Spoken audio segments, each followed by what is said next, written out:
Բարև ձեզ, այսօրվա նորություններում թուրքական եւ իսրայելական մամուլի հոդվածներում մենք կարդում ենք նրա մասին, որ Թուրքիայի կառավարությունը նախնական պլաններ է մշակել եւս մեկ բուֆերային գոտի սահմանել, հնարավոր է նաեւ Իրանի տարածքում,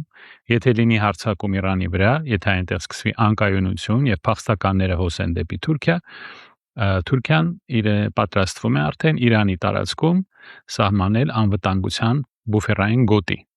բուֆերային կամ անվտանգության ինչպես կցանկանաք։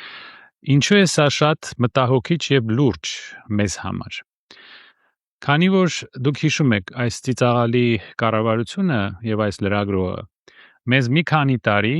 համոզում էին, որ մենք պետք է հանձնենք Արցախը, որովհետեւ դա միջազգայինորեն ճանաչված տարածք չի,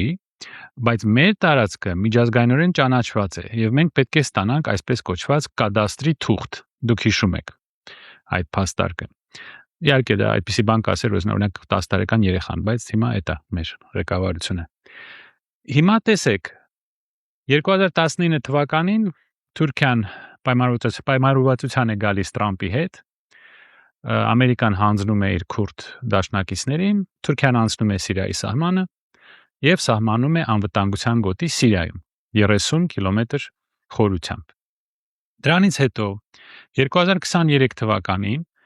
երբ սկսվում է հարձակումը Իսրայելի վրա, հոկտեմբերի 7-ի բարբարոսական հարձակումը, իսրայելական ուժերը անցնում են Գազայի սահմանը եւ այնտեղ սահմանում են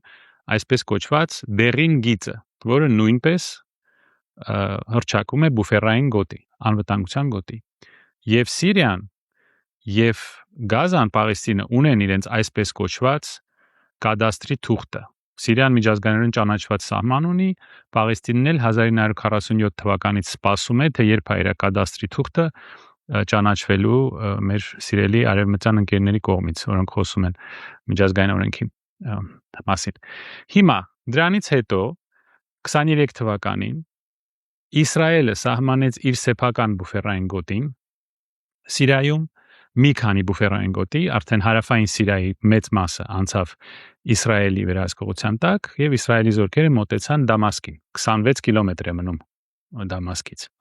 Այսինքն այս բոլոր դեպքերում դուք տեսնում եք, թե ինչպես է խախտվում պետության միջազգայինորեն ճանաչված